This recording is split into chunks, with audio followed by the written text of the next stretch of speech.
Saving seeds is so easy.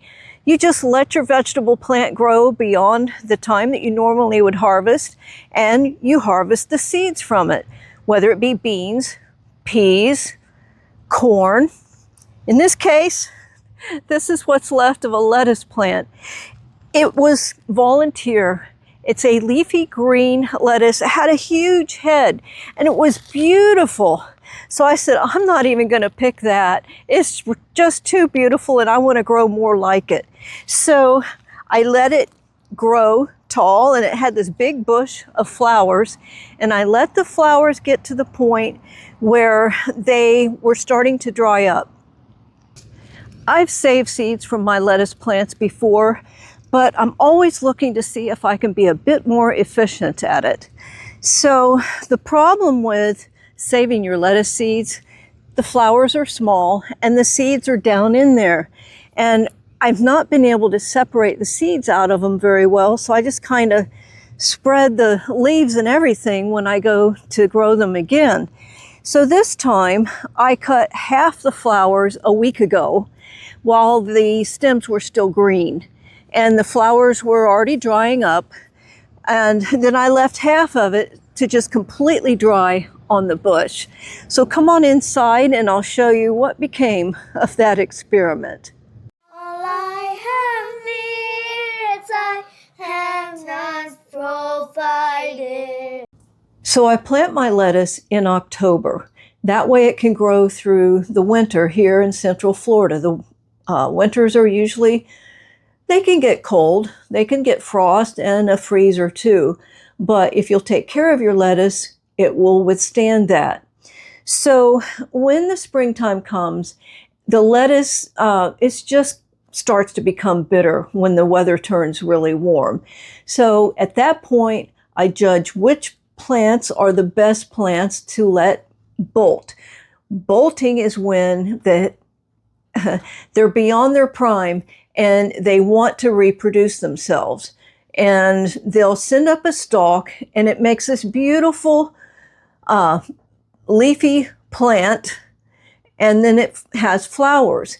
And a lot of the pollinators love those bolted green plants. Greens like lettuce, turnips, mustard greens, kale. So any of those you can grow through the winter here in the deep south. I'm in Florida, and then you gather the seeds in the early summer. So they bolted, probably April, mid-April, and it took them all the way until the beginning of June before they were ready to harvest the seeds from the flowers.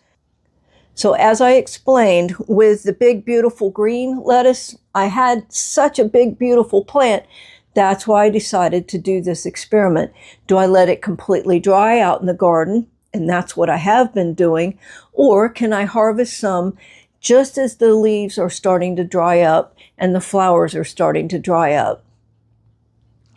So this is the results. I have a red and green. This was a lettuce that's red and green on the same leaf. And I allowed it to pretty much dry on the plant. And the plant wasn't near as luscious as my big, beautiful green one. And I have enough to grow some more of the red and green leafed lettuce next year. And I have enough of the big, beautiful green lettuce to last probably 3 or 4 years. So let me show you how I did it. These are seeds from a beautiful green lettuce. Some of the flowers were open. So I cut off half of the flowers that had come from a bolted lettuce, and then I left some on the plant. Now these were drying inside for about a week. This also was drying, but it was drying outside. Now it's been very, very hot, upwards of around 100 degrees. So you can see the difference here that dried in the 100 degrees, and these here, we keep our home somewhere around 75 to 78. So all of these seeds right here came from this bunch. I do think that there's still some seeds in here, but when they're really dry like this, it's really hard to get the seeds out of them. So I found out by trial and error that you look for one that's kind of fuzzy, like this one, and you pull the fuzz out. So as I've been sitting here collecting seeds off of this one beautiful lettuce, it was just so big and beautiful, I knew I needed to save the seeds from it. So these are the ones that I brought inside. So I clipped them after they bloomed, but before they dried up like that one.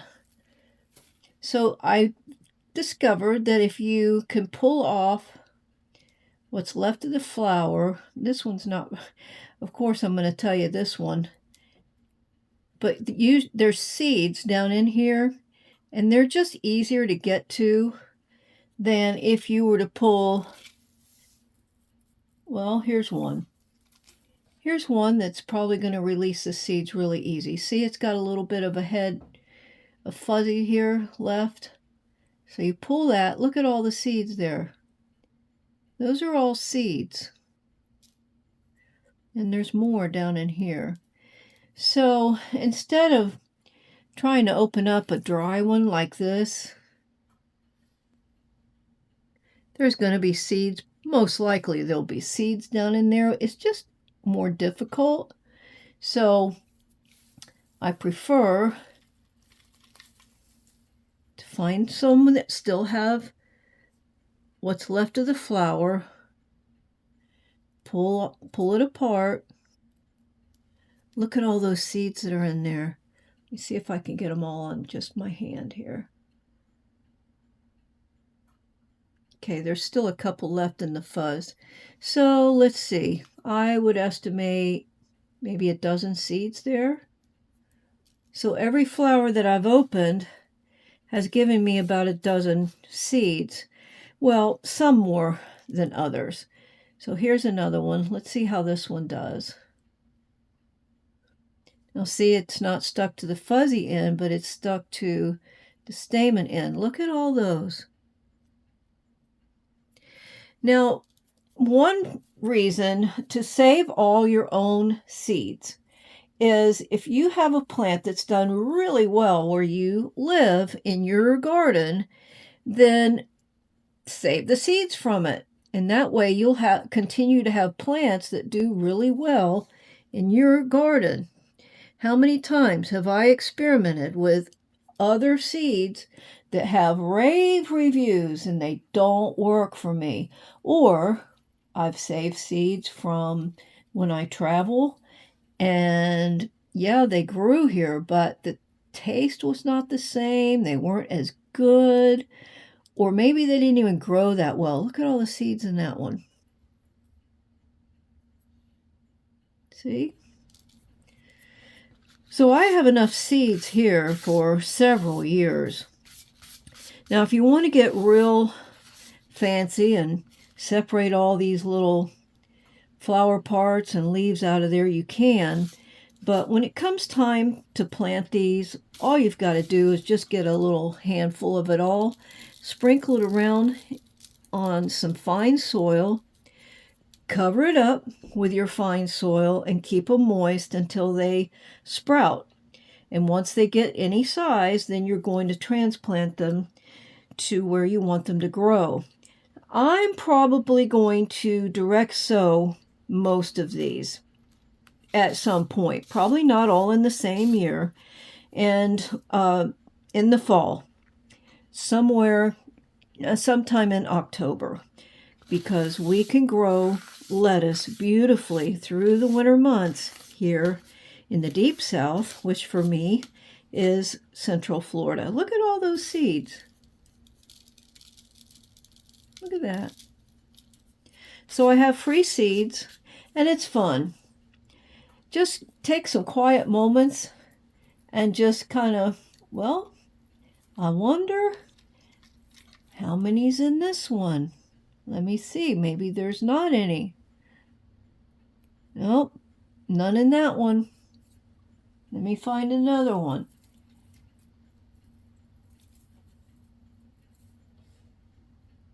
Here's one. Let me see. Let me see. Oh, I think there's probably a bunch in there. Look at all of them.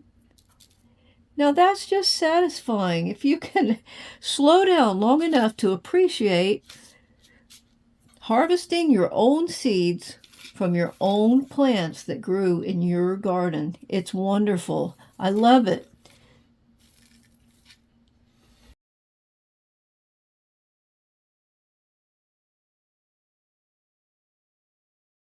When you grow your lettuce, just be sure you check your growing zone for lettuce. I grow mine through the winter.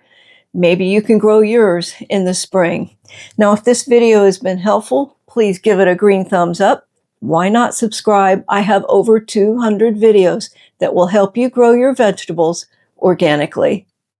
Great is thy faithfulness, Lord, unto